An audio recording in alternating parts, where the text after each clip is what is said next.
Hello bachon, let's see this question. The question says that mark the correct alternative in each of the following. Okay, the number of terms with integral coefficients in the expansion of 17 power 1 by 3 plus 35 power 1 by 2 into x. Okay, and whole power is 600. Okay, so we have to find number of terms with integral coefficient. So let me discuss the key concept for this problem so that you can understand and solve this problem very easily.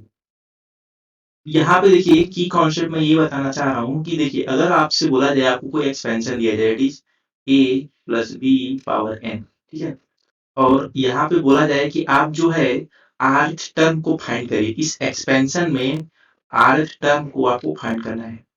Okay, तो कैसे आप find करेंगे इसके लिए हमारे पास एक formula होता है वो होता है T. Okay, R plus one is equal to N C R A to the power of N minus R into B power R. Okay, ये हमारे पास आर एक टर्म फाइंड करने के लिए फॉर्मूला होता है। तो ये चीज हम इस प्रॉब्लम में यूज करने वाले हैं, ठीक है। इसको मैं इक्वेशन वन नाम देता हूँ और हम इसको फर्दर यूज करेंगे। चलिए, अब देखिए हमारे पास ये जो एक्सपेंशन दिया हुआ है इसको हम कैसे इसको प्रोसीड करेंगे, ठीक है। तो हमारे पास हमें नंबर ऑफ टर्म्स फाइंड करना है। मैं क्या करूंगा यहाँ पे आर टर्म फाइंड करूंगा इसमें से, ठीक है। और इसके बाद देखिए कैसे प्रोसीड करते हैं। तो जो हमारे पास दिया हुआ है वो है 17 to the power of 1/3, 17 power 1/3 plus 35 power 1/2 into X and whole power 600। Okay, तो ये दिया हुआ है। मैं यहाँ से क्या करूंगा T R plus one term find करूंगा, दैट इज आर टर्म, ठीक है। T R plus one find करूंगा। आर टर्म क्या हो जाएगा एन सी आर, एन यहाँ पे क्या है 600, तो मैं यहाँ 600 सब्स्टिट्यूट कर देता हूँ, ठीक है।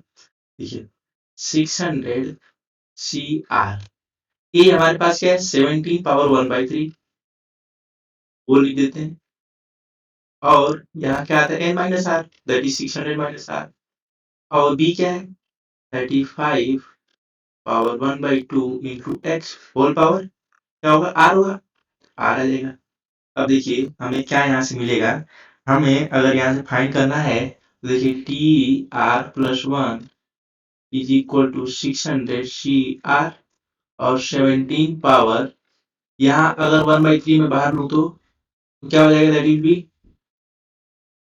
200 माइनस आर बाई 3 लिख लेते हैं इंटू 35, और इसके पावर में लिख दूंगा यहाँ पे r/2 और x को मैं बाहर ले लूंगा, ठीक है, ऐसे।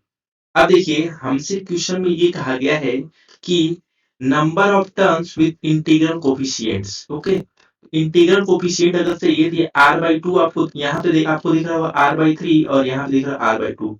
ओके, r/3 एंड r/2 अगर ये इंटीजर हो जाए, ठीक है, ये क्या हो जाए इंटीजर, तो क्या हम बोल सकते हैं कि ये जो है ये जो होल सीरीज आएगी ये इंटीग्रल आएगी। ओके, इसको हम बोल सकते हैं कि इंटीग्रल कोफिशिएंट होगा किसका एक्स और आर का।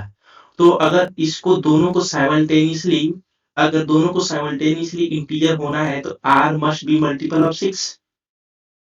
आर मल्टीपल किसका होना चाहिए 2 का होना चाहिए और 3 का भी होना चाहिए। इसका मतलब ऐसा आर हो जो 6 का मल्टीपल हो, वो 2 से भी होगा और 3 से भी होगा। ओके, तो चलिए अब हम देखते हैं 6 के मल्टीपल को अप टू कहाँ तक एन की वैल्यू तक 600 तक, ठीक है। तो मैं 6 यहाँ पे आर की वैल्यू लिख रहा हूँ, आर इज इक्वल टू क्या क्या हो सकता है 6 का मल्टीपल 0, 6, 12, 18 अप टू कहाँ तक आएगा, अप टू ये चला जाएगा 600 तक, ठीक है। ये तो चला गया 600 तक। अब हमें ये फाइंड करना है कि ये कितने हैं, आर की वैल्यू कितनी है वही हमें बताना है क्वेश्चन में, ठीक है। तो यहाँ पे देखिए हमारे पास एपी में हमारे पास एक फार्मूला होता है वो होता है that is A plus N minus one into D, और ये लास्ट टर्म, ठीक है, लास्ट टर्म ऐसे हम लिखते हैं।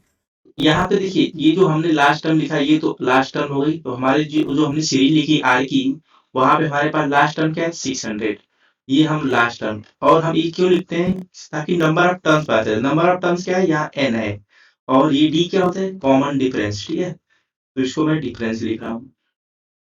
आप देखेंगे कॉमन डिफरेंस इस सीरीज में क्या आ रहा है 6, इस इन दोनों के बीच का 6, इन दोनों के बीच का 6, इन दोनों के बीच का 6 एंड सो ऑन, ठीक है। सिमिलरली यहाँ पे हमारा a क्या है, ये होता है first term.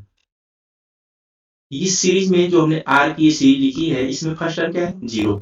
Okay, now substitute each and everything, so हम लिखेंगे 0 प्लस n, n हमें फाइंड करना है, कॉमन डिफरेंस 6 और लास्ट टर्म 600। देखिए यहाँ से क्या होगा n minus 1 that will be 100, n की वैल्यू कितनी आएगी 101। तो यहाँ से मैं बोल सकता हूँ कि जितने भी हमें नंबर x की पावर r का जो कोफिशिएंट होगा, वो कितने को ऐसे कोफिशिएंट होंगे जो कि इंटीग्रल होगा। तो ये देखिए यहाँ पे हमें इस सारे r के लिए 101, ओके, इतने सारे कोफिशिएंट्स होंगे। तो चलिए ऑप्शन देखते हैं। तो नंबर ऑफ टर्म्स, कितने नंबर ऑफ टर्म्स हो गए विद इंटीग्रल कोफिशिएंट 101, ओके, हमने ये फाइंड कर दिया। So this is our final answer, let's match the other options. तो 101 हमें दिख रहा है ऑप्शन डी में।